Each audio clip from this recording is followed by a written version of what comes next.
it means hope.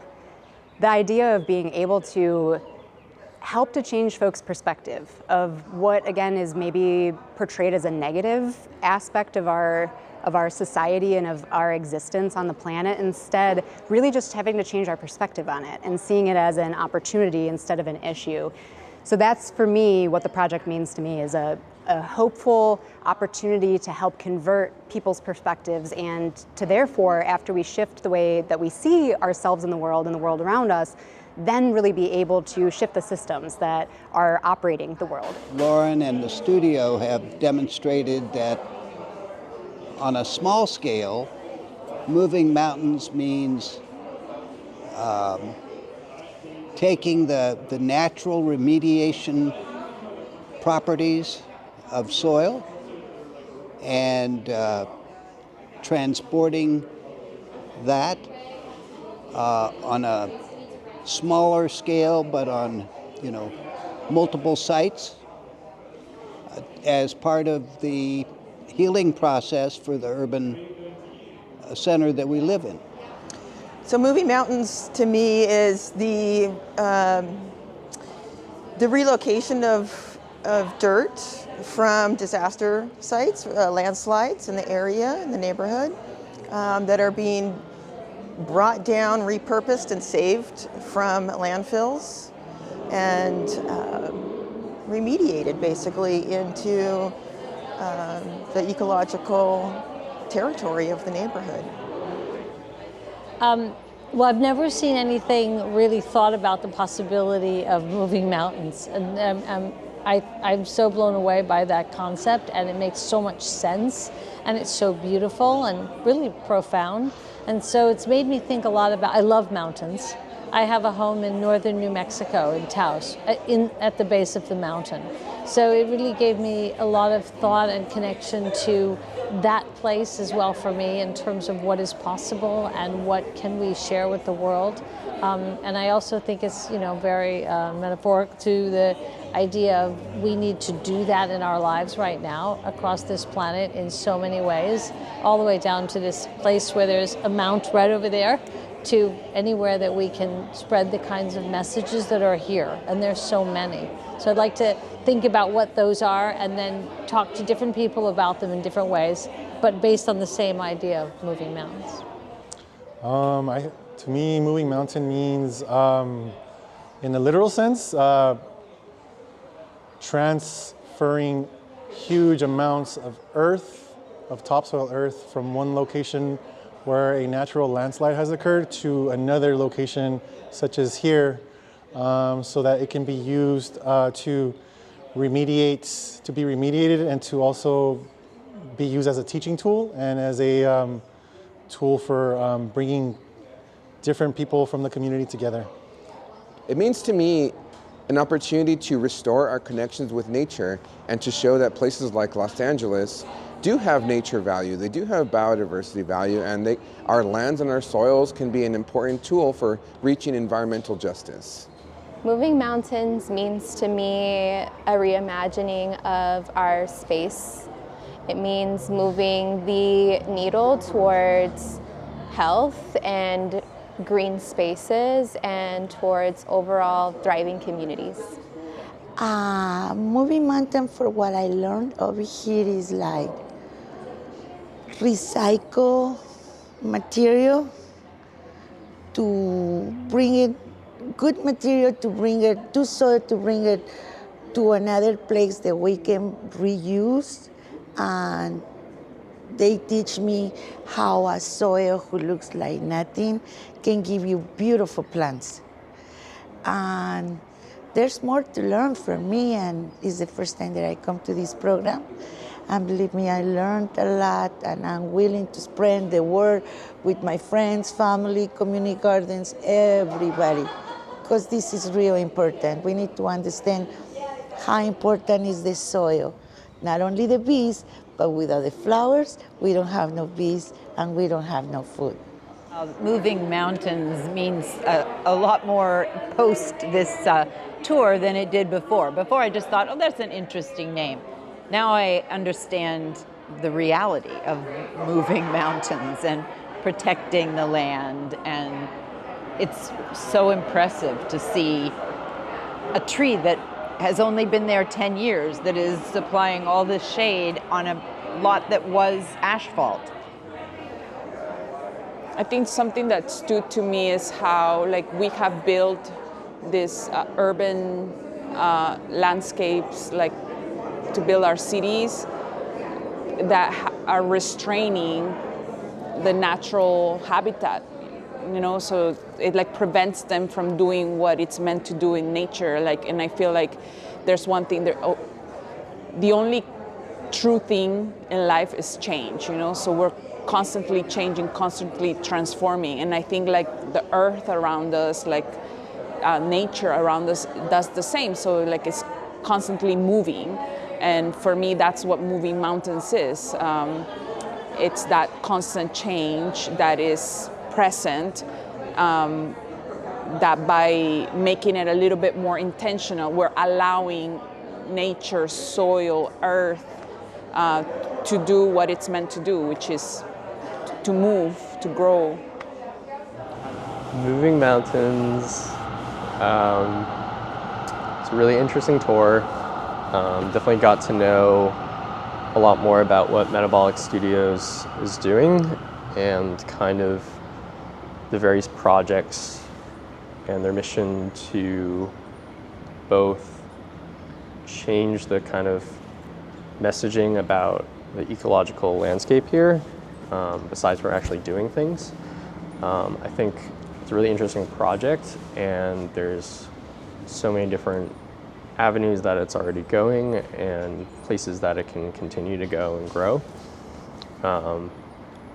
And I hope that more people come to these little tours and learn more about what's going on here, because it almost feels like a little kept secret, despite these beautiful facilities and the wonderful staff that I've met here.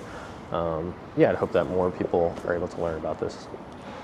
Moving mountains, I think it's one of the initial steps towards fixing a wasteful act that we've been doing unintentionally, maybe because we don't know the full possibilities that can come from soil that has been, displaced because of landslides.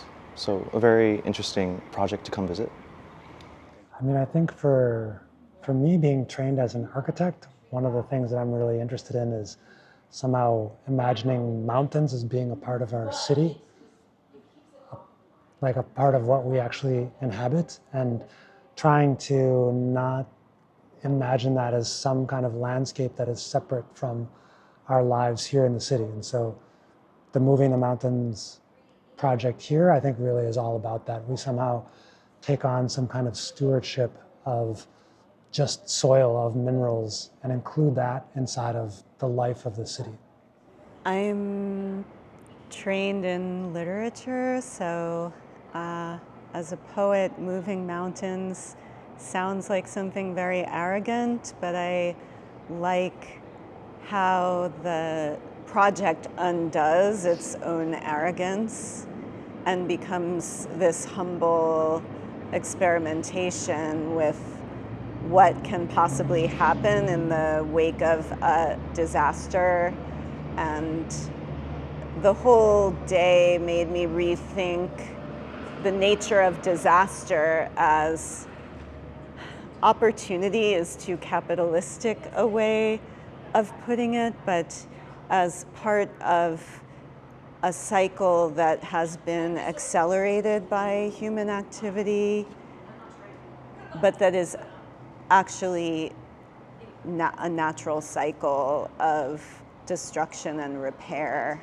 So that is a really powerful demonstration of the potential for repair to follow destruction in pretty short order too, if you just have patience and basically resist the call to rebuild, which is always what will follow immediately on the wake of a disaster in the current civilization that we're living in. It's like, in order to make everybody feel better, we have to immediately rebuild it where it was, as it was.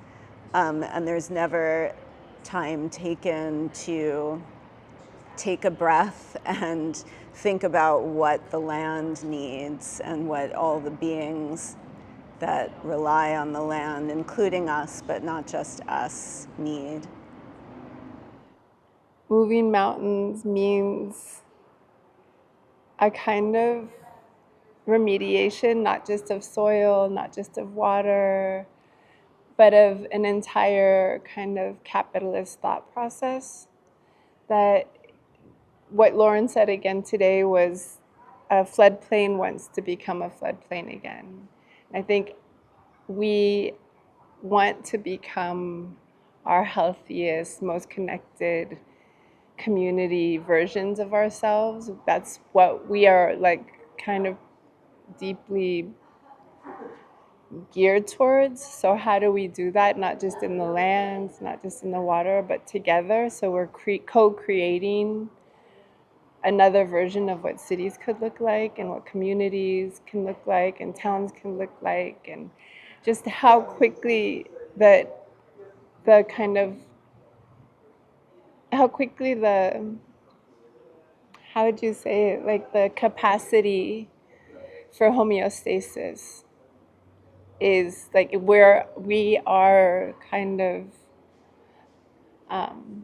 already aligned towards homeostasis. We just have to let it happen, and we have to be willing to make space for it, just like you guys made space for the mountains and the landslide soil to come and the river water. And I think it's just such an amazing process. Moving mountains means to me reallocating valuable resources so they can continue being a valuable resource. And seeing what Lauren did with this project is so inspiring because so much of that already happens in the city, and us rethinking about how to use what's already around us and is free, just reorganizing it to be something that can bring life again is, I think, something that everyone can learn from. The idea of moving mountains, as I've seen both at the Moon and at Metabolic, are truly groundbreaking. When the bending of the river occurred, I took a tour in the river basin and then afterwards visited Metabolic. And there was mountains of dirt that were taken from different depths. And they were in the dark, in this warehouse space, but there were these small little light shafts that were shining down onto the dirt. And the hope that these little tiny green sprouts were growing out of the dirt that had been the bottom of the river basin blew my mind, that this dormant dirt, which has been under the LA River for however long, 100 years, were hopeful seeds that could grow. So there's hope underground. To say moving mountains is like an expression for something, doing something impossible, or something futile, or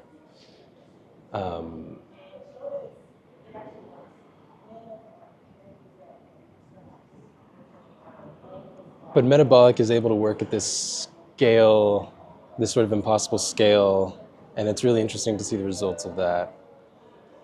And also just working with the city and working with these disaster response programs to like reroute this refuse to somewhere where it can be used and visible in an interesting way, in an inspiring way.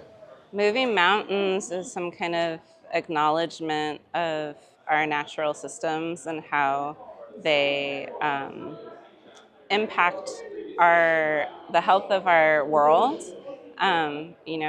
Mountains move naturally through watersheds. Water brings mountains down all the way through the land out to the ocean. And this project kind of reorients our thinking around, on set, can you stop? Sorry. Reorients our thinking around how we can access the richness in the soil. We have so much soil and stuff that has been diverted from our ecosystem because it's being eliminated from our river system. And so in finding other ways to introduce land movement in that way and the richness of like whatever natural land we have into our more urban areas, I think that's like a super fascinating project. Kind of like moving a mountain, like, cause the landslide happened and then you move it with a truck to a place and then you plant stuff in that like mound of some sort. Then like everything grows. That's basically. Speaking from my heart and from a place of just what comes to mind, moving mountains is a symbol of constant change.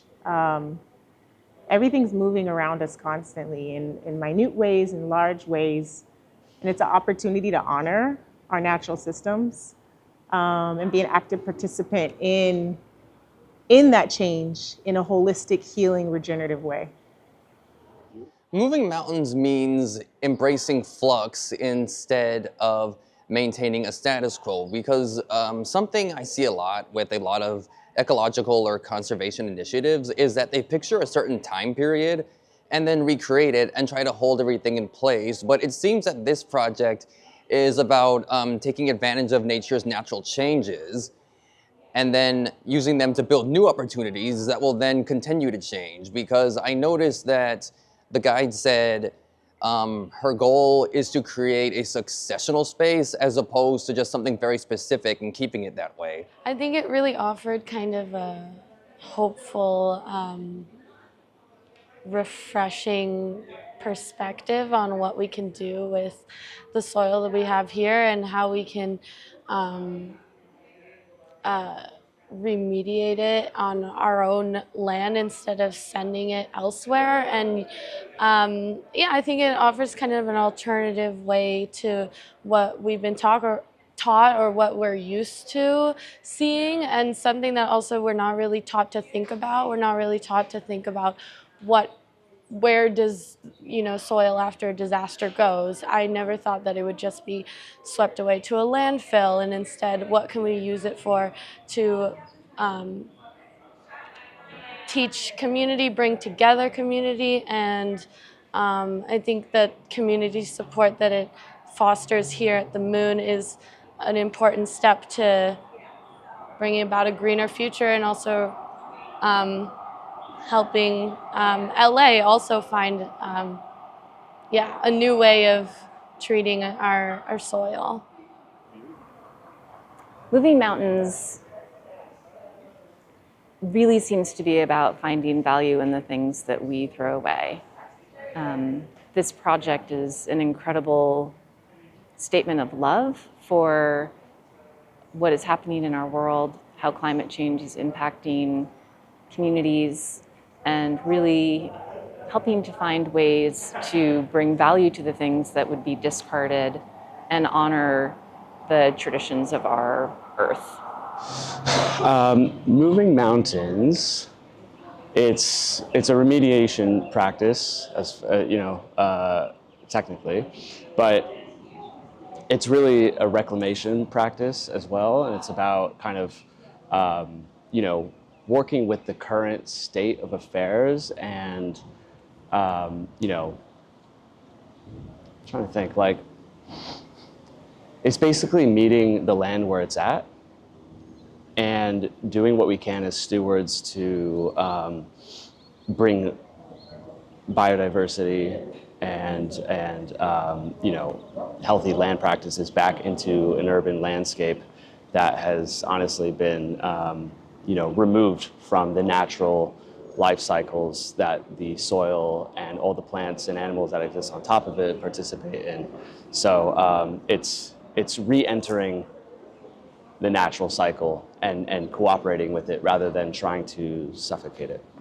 I would say that for me, this is amazing because it's an experiment, and it's an experiment in community-oriented grassroots adaptation projects, which I think are so important for, how we're all going to respond to climate change. So it's really cool to be able to see this as like an incubation of what different possibilities are around for different types of actors to do. Yeah, I guess moving mountains is kind of,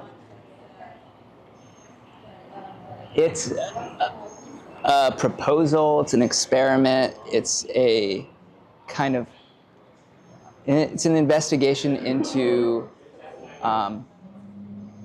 living with our landscape and being able to engage in it creatively. There's so little opportunity actually to engage in the natural flows that come through. And this is such a dense material natural flow that we have traditionally dealt with by a few agencies just shipping it off far away, and I don't really know what they do with it. It sounds like they put it in a landfill. But yeah, I think for me, it's neat because it's an opportunity to actually engage with these flows that are going through our built environment. Moving mountain is inspiration and motivation. I say this because I did not know that moving mountain was a thing before I came here. And to hear and see all of the beautiful things that they are doing with this soil that has been left for, left to be disposed of, not in the proper way, is just very inspiring. I didn't know that we could use mountain slides, mountain slide soil for, it could be, I didn't even know that mountainside soil could be reused to create, basically this is like an oasis of native plants that are,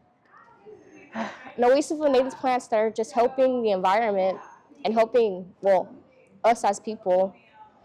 And motivation within being in this, what I'll say, at this event, I would say that it's inspired me to, learn about more about how I myself can use these materials that I didn't know I had to create more native, I'll say, spaces. And it just opened my mind to more possibilities that I didn't know I had. It was really amazing to come here and see how much passion and effort is going into trying to understand how to recover from climate disasters and use kind of the byproducts of what's happening with these disasters to help actually recover from them. I found it very inspiring to see the plants that are growing back from the soil that was collected from the landslides, and also all of the insect and bird life that is also here. All the strategies that are being applied to remediate the soil and really support the establishments of these ecosystems. It's just beautiful to see. I mean, I think it's inspirational to me to see something like this really close to where I live, and I guess in the more or less the community I'm in. I think it is meaningful in a way that shows that local action is possible, even in a world that seems literally so concrete.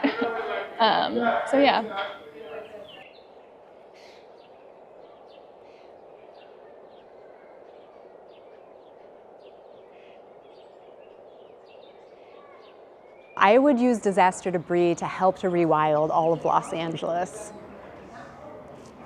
Well, I think Lauren has opened up my eyes for sure, and probably a lot of people's eyes, to the possibilities of using the soil for beneficial purposes throughout an urban area, as opposed to simply transporting it and dumping it in landfills. So, I mean, the vision of making beneficial use of what otherwise would be thrown away is very attractive. And I think from a policy standpoint, it's something that government agencies themselves should pay attention to. But it takes, it takes the kind of, stick-to-itiveness and perseverance that Lauren and the studio have demonstrated with this project. Well, this is a bit selfish, but my own property in San Pedro is on a hillside that is a really heavily sloped hillside that has a lot of erosion. I have non-native pepper trees that hold up a lot of it, but it still suffers through a lot of erosion. And I know from looking back at the development of the overall neighborhood when it was built out, that a lot of the soil is essentially landfill. That was, there was some grading of the area. So a lot of that soil is now, washed down the hillside. I would take soil myself, honestly, if I could get it, to put on my own property and to beef up and preserve the hillside and to save the soil and to grow on it. I think a lot about regenerative everything, particularly farming and agriculture, new ways to grow food, new ways to create soil that is going to strengthen the earth, realizing, as Lauren and everybody were talking about, there's a lot of ecological issues that happen, disturbances. So I would utilize, I think, my skills as like a connector and a messenger to think about how to say those things and to reach more people as quickly as possible. I think I would probably be doing a lot of what you all are doing here is bringing it to a space so that it can be analyzed, so that it can be remediated, so that it can be converted into other materials, through natural processes, for, using as topsoil for, building new types of structures if that's possible.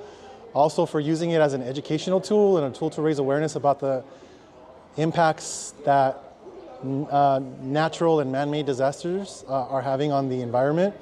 Unfortunately, what we're seeing right now, we're going through like a massive shift in the Earth's natural ecology and namely, climate change and how that's impacting, everywhere, honestly. And I think some people are not realizing how serious of an existential problem this is for humankind and all, not just humans, but every other living being in this planet. So yeah, I think it's an interesting way to connect people through a lot of different ways and to hopefully try to spur people into action to do something about the issues that we're facing. Yeah. Well, I would love to try to replicate this in my own backyard as well. I know there's lots of places in my own community of Fresno that could benefit from a similar type of model as well. And I think also this can be an important natural resource for us to increase access to parks and natural areas for places and communities that have been historically discriminated against. That's a great question. I would build more spaces like this space here in Metabolic Studios, build opportunities for communities to be outside and recreate and to just be in connection with nature. Well, I do composting and I try to get native food. I try to grow some of my food if it's possible, like tomatoes and growing carrots and a lot of potatoes. So whatever I learn from here is not gonna help me only for understand the environment and how important the native plants are. Some people probably think they're not beautiful, but if they understand how important they are for our soil and environment, people would change their mind. I guess I'd want to use it in a way that would inform society of some of the materials that we shouldn't be using and what happens in a fire, how much more damage we do by vinyl and toxic materials that we have in our home, and we think it's not that big a deal. It's a very big deal. It's especially a big deal when we have fires. I think I would, how I would build, I think beginning just by learning about how do we incorporate it into just the landscapes that already exist, whether that is in like building materials, gardening, decoration, sculptures, creating like ecosystems. I would just like explore and learn like, okay, what are the uses that are available and how can I incorporating it in my life, you know, as a resident of Los Angeles. I feel like that's a double-edged sword because I don't have my own property to do much with it. If I were to have the disaster debris and also had my own property, I would definitely try and reuse the soil in a similar way that they're doing here. You know, I think there's so many reasons why it's important to have, you know, trees, grass, different things growing around you, and even beyond just like it being good for the environment, like psychologically, you know, people have such a like a primal desire to be around more vegetation and things like that. Yeah, I think it would bring peace of mind having more vegetation around me. If I had a chance to get all this, I feel like we could use more botanical gardens in the cities, you know? So just like we have like storage basins to store water, excess water, then why not we have gardens to store excess soil? It could create a lot of beauty throughout the city. That's like a hard, like for me, I debate like whether or not, like since I have no property, like I can't accept the literal material myself. So then it's like, how do you figure out ways to like find other places where this soil would have meaning? I don't know, like there's something really nice about like not imagining this as raised beds, raised flower beds, right? Like which always seem to remain distinct from the city around them. Like this is almost more about wholesale bringing some version of the surrounding landscape back into the city, not just the matter, not just the material. Ostensibly the ecosystems, but even more literally like landscape, land form into the city. And there's a place that I always think of, which I believe I have the story right, but in Milwaukee, Wisconsin, when they tore down one of the freeways, then they built this park called Three Bridges Park out of all of the debris from the freeway. And I always really enjoy going to visit that park. So is there some version of that in Los Angeles? I'm not sure. I was thinking as you were talking about land back, and this could be a really concrete way of giving land back to the populations it was originally stolen from. But when you first posed the question, since I live in Chicago and I'm working with a community that has been harmed by the U.S. Steel South Works plant and its abandonment of a site along the edge of Lake Michigan in southeast Chicago. In my most idealistic, you know, and kind of creative, in the literal sense, naturally creative, answer, I would think, well, what would happen if there were a little bit of the ideal of Topanga Canyon, which really, when I think of Topanga Canyon, I think of this landscape of incredible biodiversity and beauty that when I'm in Chicago, I'm often depressed by the lack of topography and the seeming lack of biodiversity. And I was thinking about, wow, what would it mean to bring just like a tiny bit of that beauty of Topanga Canyon to this really traumatized site, which is now known as Steelworkers Park, and which is being speculated upon for a quantum prairie supercomputer by a Palo Alto, Silicon Valley startup.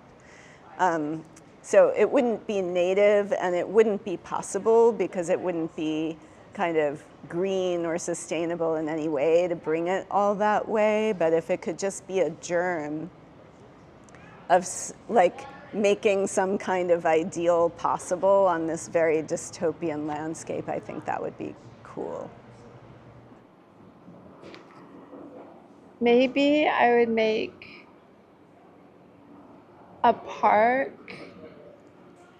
and somehow find a way to pull up the concrete and use the concrete to build a playground for kids to play on, so that it could be in play. That I think in play we learn the most, so they grow up with that logic. Oh, I mentioned this before, but I would love to use a lot of the trees that are currently being turned into mulch that are, post-fire have been cut down to be used to remulch the properties in Altadena after the Eden Fire and in the Palisades area as well. What I was telling a colleague before this is that, a lot of questions community members get about spreading these trees, since they're also been burned by the fires, are they contaminated? Do they have hydrocarbons? Do they have heavy metals? My thinking is that a lot of this contamination is going to actually be sequestered in the roots. And so a lot of these trees are cut from the middle up, and a lot of these heavy metals are too heavy to really get into past the trunk. From my understanding, we can't generalize them because plants always have exceptions.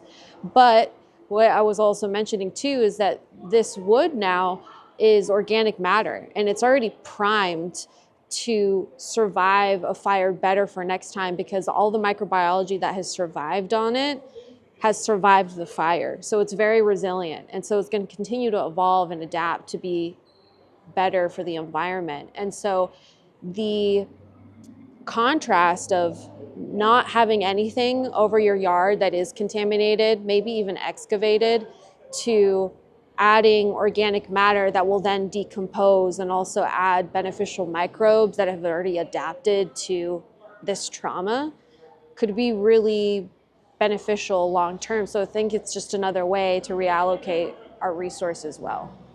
One of the things that I learned from the disaster debris, especially the burn scar debris, was how enriched that soil is, both from the burn, but also even after it's moved and has been encouraged just by nature in a way that it hasn't been irrigated. The vegetation that's kind of come to life that was stuck inside the dirt is astounding. The fact that the first thing to show up are these burn scar plants. I forget what they called it.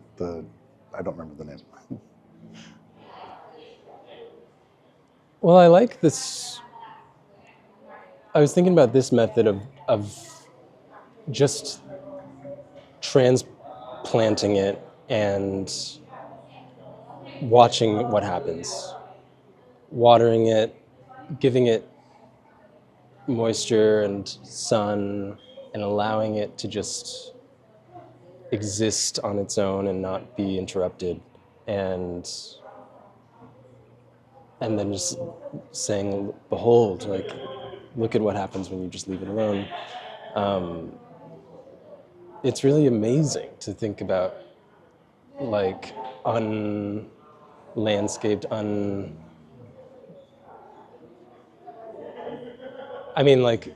disturbed in the most real sense. Like, it's been brought across the city to a parking lot, but it's undisturbed after that, and it's allowed to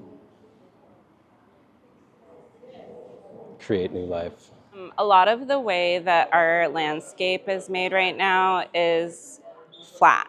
And it's flat for, I think, probably this maintenance reason. I think a lot of land was either flattened to build houses, or it was flattened to put a yard in so that people could, stand on a yard, or it was flattened for a parking lot. But I think before, modern cities grew up, the land wasn't flat, and it had a lot of different character of like hills and mounds. And I think that reintroducing this particular element of landscape into our everyday lives would be amazing. Like, I love the idea of taking dirt and just building like little like swales and mounds in a city park. If I had a yard, I would definitely like use it to create different terrain in my yard. Because all of those spaces create visual interest. They create like places for animals and plants and insects to thrive, because they create that sense of the shelter that you need, right? Yeah. Well, I kind of do the same thing, but like I do it smaller. And then I'll do a bunch of those small ones to do a big one.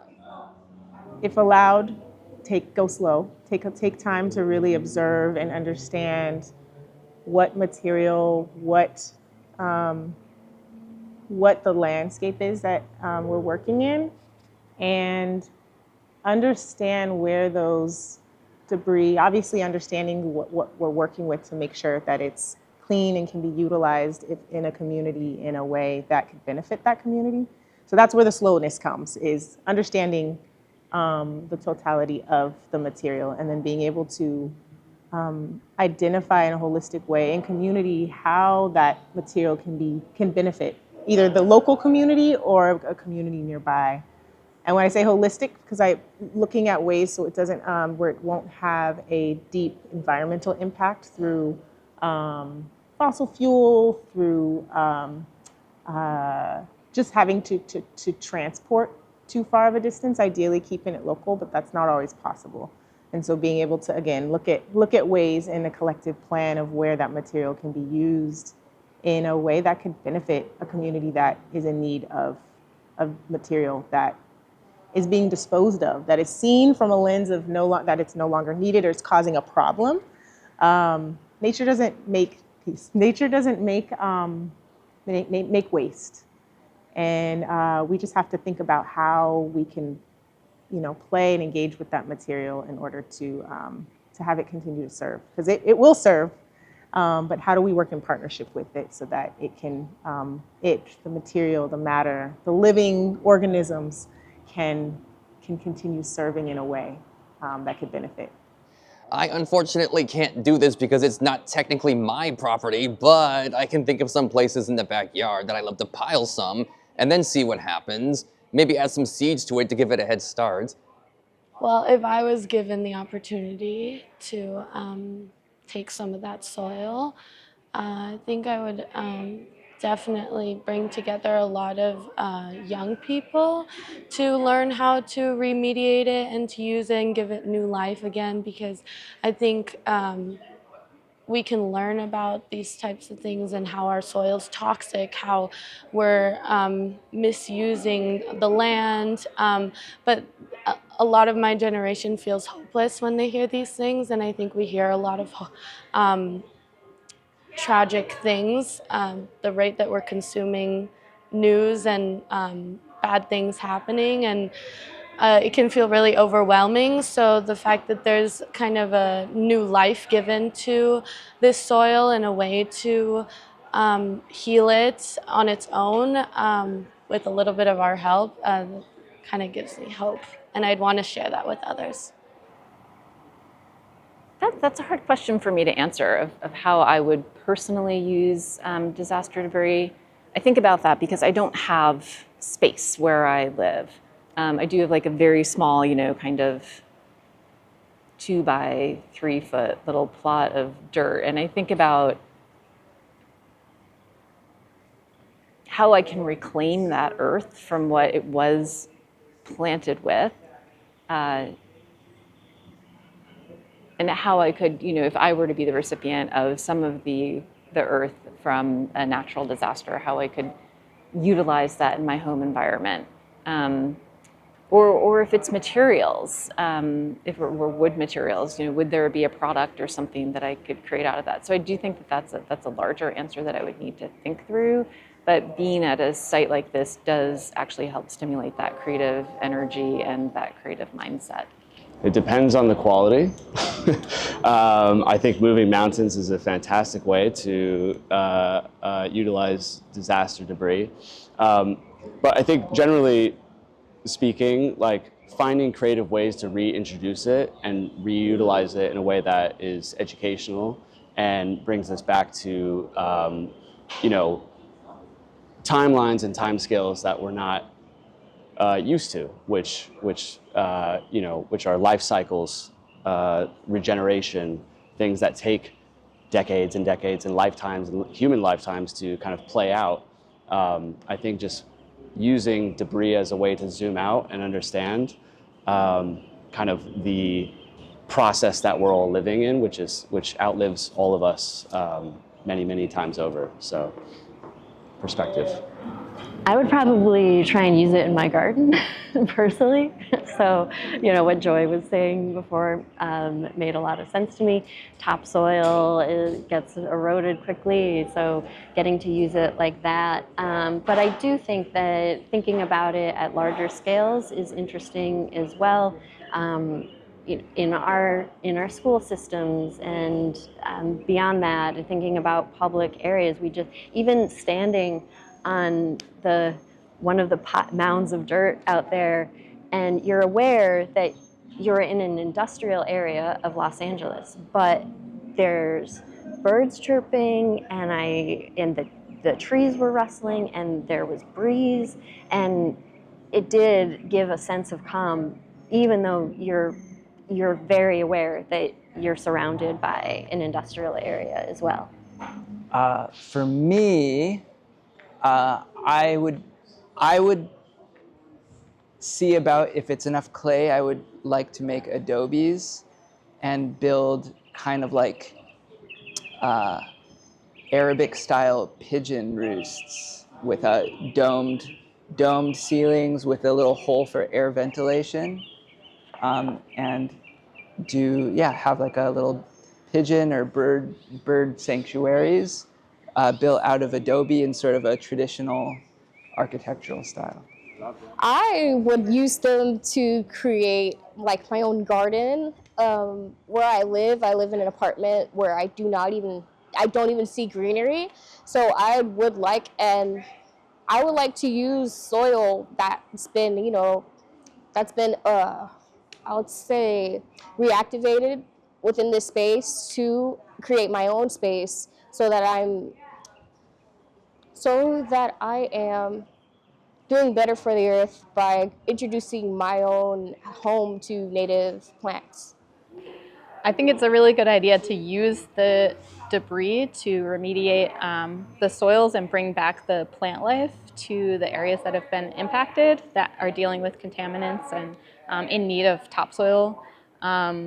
So I really like that idea. I think it's also amazing to be able to study what is going to come back. I'm a scientist, so seeing the different plant life that's coming back from wildfire impacted versus not impacted soils, alongside the microbial communities and all the other insect and bird diversity, I think it's really interesting and valuable. Oh, I mean, I love to garden, so I think that I would probably use it literally and garden with it. Yeah.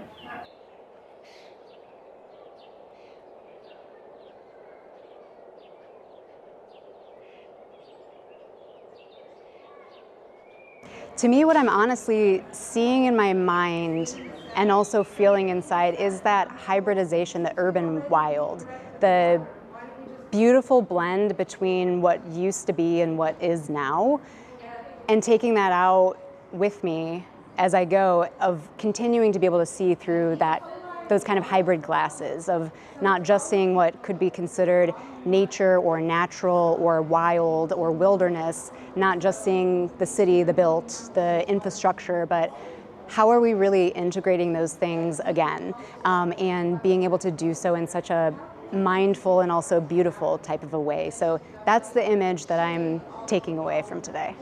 I especially like the image of the mutual aid projects where you take a parking space, for example, and make it into an attractive space by utilizing landfill soil, the natural propagation of plants that come from that soil.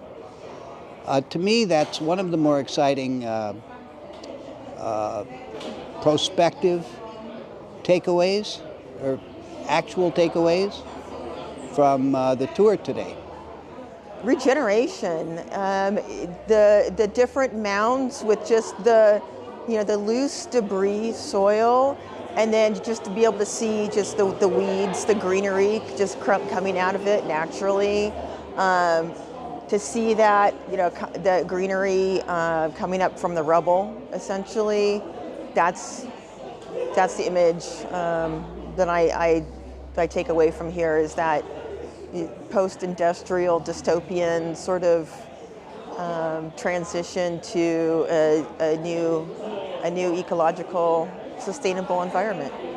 I think the image of this place in 2012 and the image of this place today, and so many sort of micro images, things I saw out there that were so beautiful, the water, the river, and the flowers, the pollinators. I think people just don't realize what we're missing in the urban world. I mean, we're fighting to keep every park. We might not even be able to keep the national parks. And it's like, so I think I would think about how much more we could do that and how to spread that word.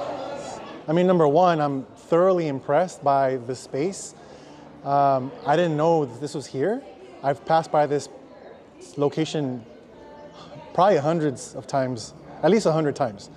And I had no idea what was here other than seeing this neon sign that's above a building to my right that has a phrase about art and about artists becoming involved and creating with the same intensity that others have to destroy.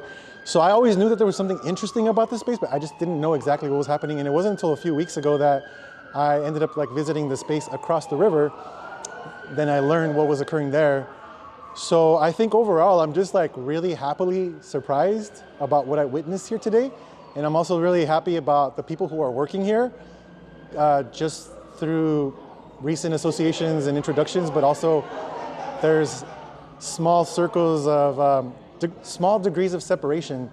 I actually know one person who works here. I know her sister very well, who's actually an organizer, a labor organizer. And so it's really beautiful to see the people that I met today, to meet the folks and to hear about what they're doing here. For me to understand that they're doing this not just as a paycheck or just as a 9-to-5 job, but they're actually truly committed to what the mission of this organization is. And what I hopefully hope to do after I leave is to try to connect other people to what's happening here and to try to raise awareness about this location and the organization, and also to connect some of the efforts, the projects, to the work that we're doing in the organization that I'm working at, which is working with immigrant laborers who are also being impacted by the same issues and who have deep roots to this land and who are unfortunately being criminalized and dehumanized and targeted by extreme right-wing government right now that's attempting to basically cleanse them from this land, even though they have roots in this continent. So those are a lot of things that I'm thinking about, and I think that's what I'm leaving with today. The image that's I'm leaving with today is the beautiful, diverse plot of land that we were on, with the backdrop of parking lots and the trains as well too. And it really does show that places like this can still be beautiful and accessible in our own communities. And I want to make sure that we see more of this moving forward. I am carrying the word creativity and connection after the tour. I was able to learn so much about unique ways to reimagine debris, and something that we don't really see typically as helpful. So I think what I'm carrying with me is I want to be able to also look at typical materials and spaces and think about them through a new lens, and so that we can help one another and our environment. Well, I carry a good positive thinking about the things that surround me, about how beautiful. Look, this building, it was nothing but concrete, all cars and everything, and look how beautiful it looks. You can see birds singing, flowers, the space is beautiful, you feel the weather cooler. What else can you ask? It's like, how do we move this out to families and businesses? And you know, we have a new building. We want to put a rooftop garden in the building. We want to invite the community to learn about urban gardening, and I think we need more of that. So I'm leaving today with the how. How do we do it? How do we build the community to a point where we are all linking arms and restoring the beauty of nature? I leave with a sense of determination that not everything is what it seems, and the conviction that the culture of like discarding things, like the capitalist system kind of has embedded in our brain, you know, that consume, new, waste, it's not the way. You know, that there's this other way, and spaces like the moon is kind of a living, breathing proof that is the way. I feel like the question is, it kind of pertains to the question I asked at the discussion of kind of where this project as a whole is going. I know it's predominantly run by Lauren, who has an artistic practice, but just kind of seeing both facilities now, learning about the resources and meeting the staff is, you know, there's so many different fires in the kitchen going on here. You know, just curious how these things can kind of be further directed towards either one goal or multiple goals with specific things to accomplish. Like on that board, one of the things is like policy. So, you know, maybe one of the larger goals of this organization is to implement policy over time. You know, these are larger scale concepts and things to do, but I think it's the type of project that has the capacity to do it. And I think that really can come through certain avenues such as education and building community, because, you know, if a proposition comes up on a bill, you know, the people that are voting for it, it's not just niche communities, it's a larger community as a whole of the city. So, you know, people knowing that a policy is being implemented by an organization that they trust, participate in, or, you know, are affiliated with, they're going to have some background knowledge, and they're going to give that policy or, you know, that mission kind of a second glance rather than kind of glazing over it. You know, I think it's a bit of a messaging and almost a marketing thing. I don't know if that's a nice word to use, but that's just the reality of it, I think, at a pragmatic level. Yeah. Question, definitely one, at least, and I'm thinking the kind of role of infrastructure and waste, and how those attitudes can be changed in the right, you know, frame or lens. I think for me, the power of modeling like both behavior, but also like prototyping action is always impressive every time I come here. So I remember like one of the first things that I found so powerful as an image was just cutting the triangular slices out of the concrete liner for the LA River. And just to know that somebody had done that and that somebody was an artist just totally blew my mind. And then there's a different version of that here coming back.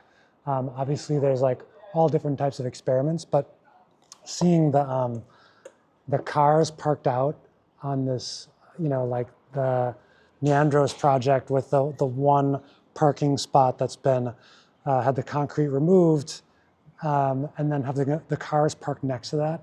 Like it's such a really clear visual for what one small act could be somewhere else, not on this property, not by this artist, not by this collective, but by somebody else out in the world.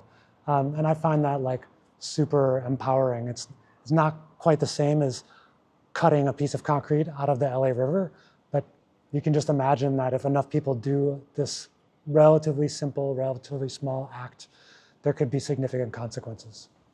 And it also echoes the cars across the way that have become gardens in a really beautiful and palpable manner. Yeah.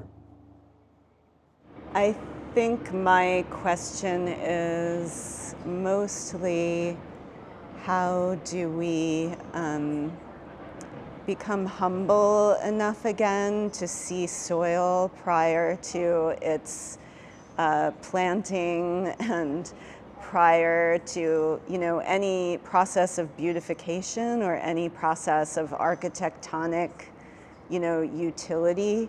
How do we see that as a precious natural resource? It seems that with droughts and floods, people have begun to understand through the theatrical tragedies of these extreme weather events that water is a precious resource, but soil is not appreciated to the same degree. So seeing that as not just one thing, but as a world in and of itself, and one that is seemingly ubiquitous, but is incredibly vulnerable at the same time, is something that I will take away with me into my teaching and writing. I think for me, it's just so profound, again, to see how everything moves towards its own healing if you allow it. And something new that I learned from this tour and being on the tour, because I'm familiar with the space, I'm familiar with the work, but a whole new set of ideas came in my head being in the tour today. And it's about, because one of the biggest issues that we're up against in Los Angeles, it's a crisis of in the world and in the US, but just locally in Los Angeles, is a crisis of mental health. And I just was so struck about how this is such a beautiful metaphor for how also mental health could be affected by this stuff. That this kind of the same thing, like the deep logic of homeostasis, we could enact it in our cities to kind of gear towards giving people the space to remember what it is to be healthy. Well, the first thing that came to mind was just like two, almost like two roots that look like hands, just like kind of holding hands and then growing into each other. And our communities, in so many ways, it's so expansive, and I'm not really sure what to make of the image. It's just what came into my head, but I think it's such a beautiful thing that we have going on here at Metabolic, and to be as resilient as roots, I think is a good visual. My question is, how is it possible to do this the idea of the scale of the parking spot, why isn't it happening more frequently? And now we'll think of being the Johnny Appleseed of kind of spreading the idea and spreading some seeds. At the end here, they were talking about they were sort of pointing out the LA River next to us, the concretized channel, as framing it in this way as like an overreaction to this natural disaster in 1938, the floods. And as we are figuring out how to respond and adapt after these fires, I think it's like a cautionary tale of an over-response or an over-reaction to a natural disaster that has unintended consequences that affect many generations in the future. And so that's the image that sticks with me, this juxtaposition of like this response to the disaster of a mudslide and the fires, and then this flood, these three different disasters and these three different responses juxtaposed next to each other. The question that I am taking with me today is, what lives beneath us? I want to know what is in all this soil. I think it's so amazing that there's so much life in it. Well, it's like, how does it just grow with just asphalt from a fire?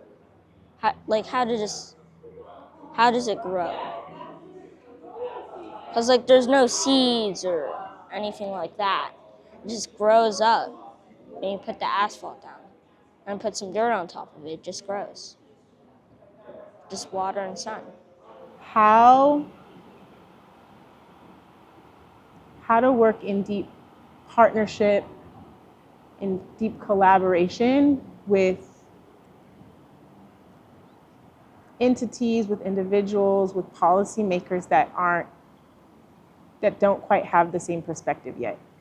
How do we plant seeds of inspiration and bring more of our leaders, our policymakers to spaces like this so that we can start working in collaboration and their policies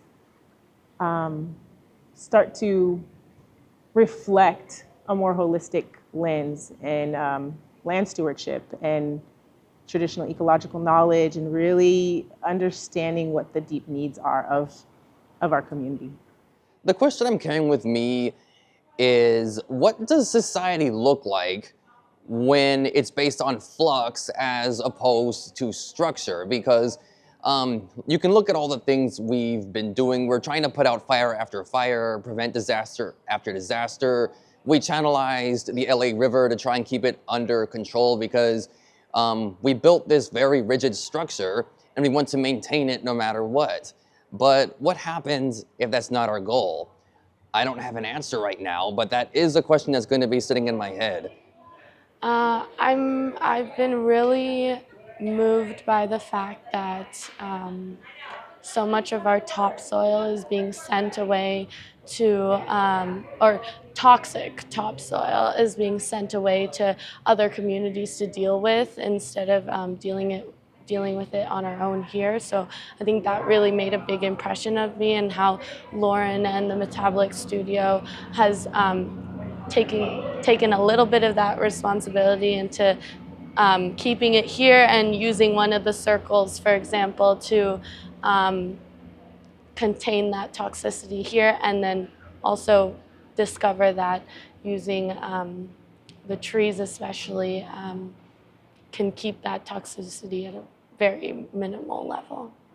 I think that really goes to the question of how I could use disaster debris in my own home environment, and really just kind of continuing to ponder that. The image is like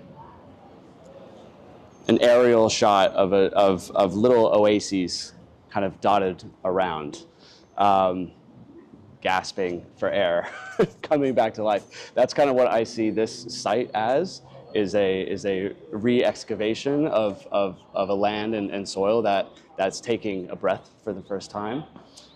So that's sort of the image, I would say, yeah, an oasis.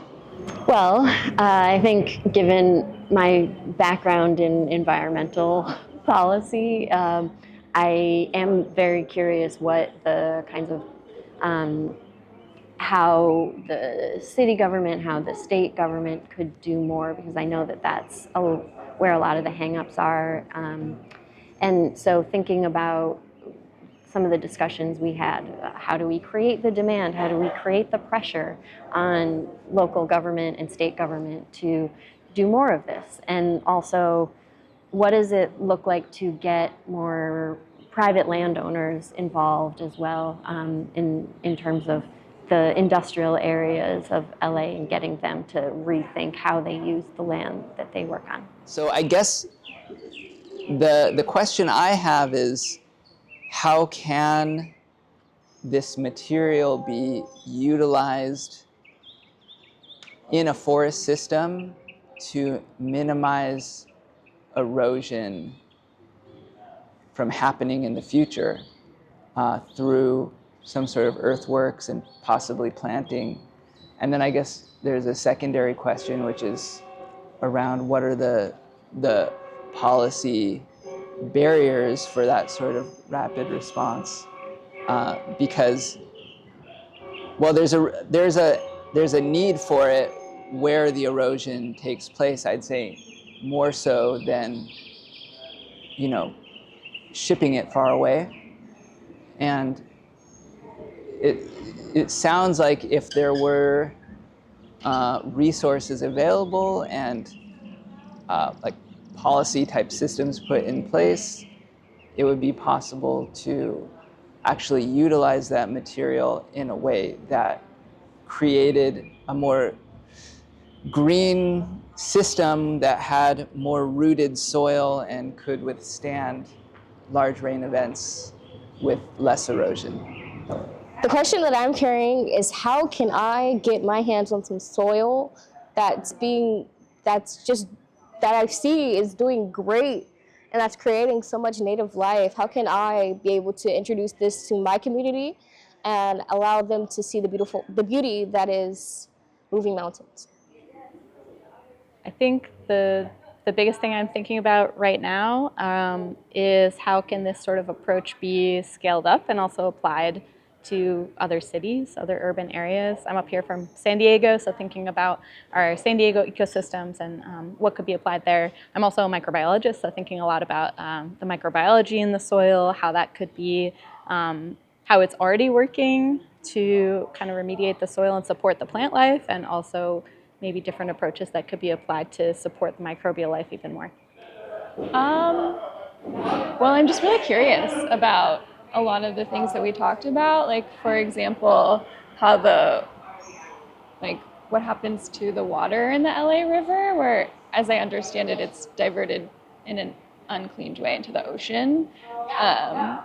So just stuff like that I learned, and like how corn was used to help detoxify some of the soil, like just trying to like think about some of those things that I've learned and learn more, and like how would I maybe even incorporate that into like my own life. Yeah.